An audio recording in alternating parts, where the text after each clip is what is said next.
Des millions de personnes ont rapporté avoir vécu la vie après la mort, que ce soit dans un accident de voiture grave, un suicide, un arrêt cardiaque ou même plusieurs autres causes. Et tous ces témoignages rapportent avoir des expériences extrêmement similaires qui sont par contre très loin de ce qu'on peut entendre avec les religions modernes comme le jugement dernier. À savoir qu'on va se retrouver dans un endroit où Dieu va nous juger pour nos actions. Ce qui nous amène à nous questionner sur la tangibilité des Écritures qui poussent à nous amener vers la peur, la confusion et le doute. Je vous présente donc ici 4 témoignages que j'ai moi-même interviewés sur des personnes qui ont non seulement vécu des expériences de mort imminente, mais qui sont cliniquement morts pendant plusieurs secondes, voire plusieurs minutes. Mon premier cas était Lani Larry qui nous rapporte avoir une expérience de mort à 29 ans dans une rencontre chez le dentiste. C'était sa première expérience avec de l'azote protoxyde, pour tous ceux et celles qui ne le savent pas, et utilisé chez les dentistes pour anesthésier leurs patients. Et Lani m'avait précisé qu'elle n'avait jamais fumé, consommé des drogues, consommé de l'alcool ou même pris quelconque médicament avant son rendez-vous chez le dentiste. Et pourtant, elle a quand même vécu un choc anaphylactique durant la procédure. Et ce phénomène peut mener à la mort quelques minutes plus tard s'il n'est pas traité médicalement. Après ce choc, Lani me dit avoir vécu une expérience hors corps et quelques secondes plus tard, elle était déjà retrouvée au plafond.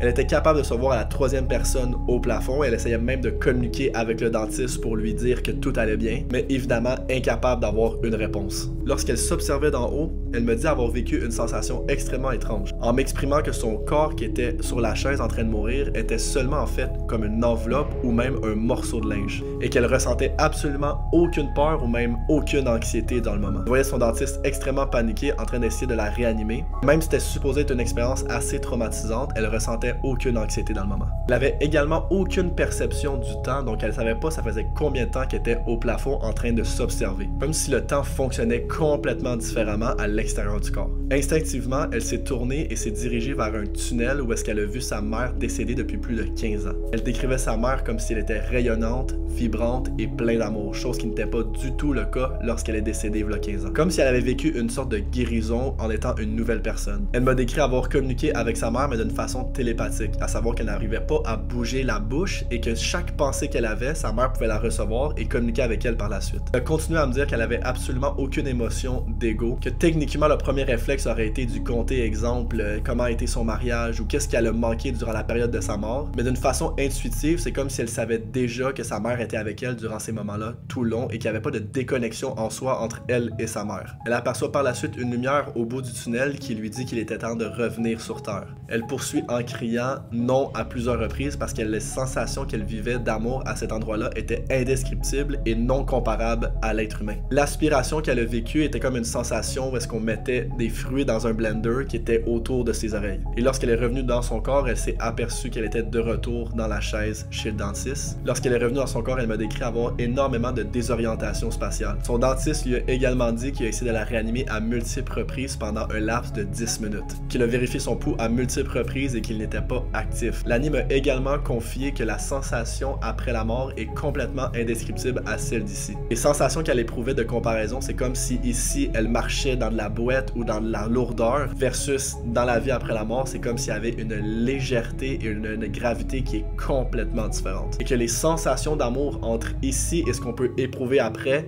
est même pas comparable. Mon deuxième cas est une personne que j'ai interviewée en 2021. J'ai eu la chance de parler à Daniel Brickley, un homme assez extraordinaire qui a vécu non seulement une expérience de mort, mais 4 différentes. Sa première expérience remonte en 1971 où est-ce qu'il s'est fait frapper par la foudre et qui aurait été cliniquement mort pendant 29 minutes. La deuxième 5 ans plus tard et lorsqu'il y a eu une opération à cœur ouvert. La troisième après son cancer du cerveau et la quatrième lorsqu'il y aurait eu un arrêt cardiaque. Et depuis ce temps-là, Daniel étudie les expériences de mort imminente depuis 45 ans. Selon lui, personne ne meurt et ce qu'on appelle la mort est seulement une étape de transformation. Donc un processus de séparation entre le corps et la conscience. Il m'a décrit avoir vécu sa première expérience de mort imminente lorsqu'il s'est fait frapper par la foudre comme une expérience de brûlure intense qui a remonté de sa colonne jusqu'à ses yeux. Il s'est senti complètement paralysé par la suite et quelques secondes plus tard, il a senti un niveau de légèreté où est-ce qu'il a vu son corps à la 3e personne s'observer au sol. À ce moment-là, lorsqu'il s'observait, il n'y avait aucune douleur, aucune peur ou aucune émotion significative. Il m'a décrit par la suite avoir traversé un tunnel de lumière qui ressemblait à de l'or,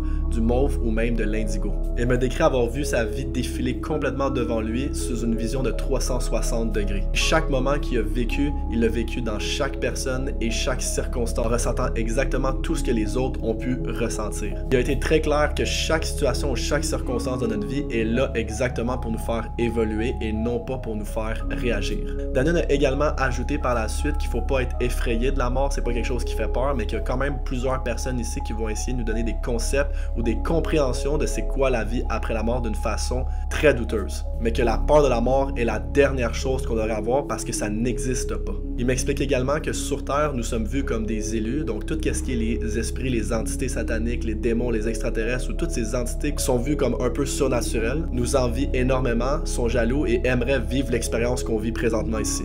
Mais qu'il n'y a absolument rien à avoir peur de toutes ces choses-là, comme qu'on n'en devrait pas avoir peur de la mort. Car il est convaincu après toutes ces expériences et également ses recherches que la mort n'existe pas. On a par la suite l'expérience de Alex Cass, qui est probablement un des témoignages les plus intéressants que j'ai jusqu'à aujourd'hui, parce qu'il diffère énormément des autres interviews que j'ai faites personnellement. Pour vous donner un contexte, Alex a grandi dans une famille extrêmement chrétienne et n'a pas eu une enfance, voire même une vie facile. Alex a également entrepris énormément de mauvaises décisions au courant de sa vie, ce qui l'a conduit à se suicider. Donc à l'âge de 32 ans, il décide de se couper la veine jugulaire. Pour tous ceux et celles qui ne le savent pas, cette veine est reliée directement à l'information qui se passe entre le cerveau, la tête et le cœur, et lorsqu'elle est coupée, ça peut malheureusement entraîner à une mort après quelques minutes. Donc Alex m'a décrit sa mort comme quelque chose d'assez phénoménal. Lorsqu'il a senti son âme quitter complètement son corps quelques minutes après la coupure, son âme aurait quitté dans le fond son corps à une vitesse de la lumière et aurait traversé plusieurs galaxies, avoir des millions de galaxies en quelques secondes. Dans cette période, il me dit se rappeler qu'il avait absolument aucun souvenir ou aucune mémoire de sa vie sur Terre, pour finalement arriver dans un monde complètement différent où est-ce qu'il aurait senti des émotions d'amour et de reconnexion envers sa maison, comme s'il était retourné enfin chez soi. Il me décrit cet endroit comme un endroit de plénitude, de joie, de douceur et d'amour. Il me décrit aussi que sa vision était complètement différente à ce qu'il avait vécu comme humain, à savoir qu'elle était presque environ à 360 degrés. Les lumières étaient également différentes, à savoir qu'il n'y avait pas de luminosité sombre ou brillante, mais c'était plutôt en fait un engendré de plusieurs couleurs beaucoup plus profondes que ce qu'on voit sur Terre. Il me décrit également qu'il pensait être au paradis jusqu'au moment qu'il réalise qu'il est au purgatoire, et qu'il était capable de voir et ressentir le paradis dans un niveau supérieur de conscience, mais que les sensations étaient tellement déjà extrêmement puissantes qu'il ne pouvait même pas persualiser ou concevoir d'aller dans un niveau de conscience encore plus haut que où est-ce qu'il était déjà. Alex a également compris à ce moment-là que Dieu n'était pas un esprit séparé de l'être humain ou un esprit supérieur, mais plutôt quelque chose qui était à l'intérieur de chaque personne, et qu'il devait juger les personnes qui l'ont fait souffrir dans un niveau où est-ce qu'il devait également rentrer dans la personne pour se juger lui-même. Et tranquillement pas vite, il commence à me décrire qu'il se rappelle doucement de qui il était sur Terre. Et à partir de ce moment-là, il me décrit qu'il a ressenti une projection où est-ce qu'il s'est senti tiré vers un tunnel, où il s'est retrouvé dans son corps par la suite, où sa conjointe l'aurait sauvé en arrêtant l'hémorragie, et qu'elle avait essayé de le réanimer à multiples reprises. Alex m'a précisé que sa relation avec la mort était complètement changée, que maintenant il vit énormément de gratitude avec chaque moment,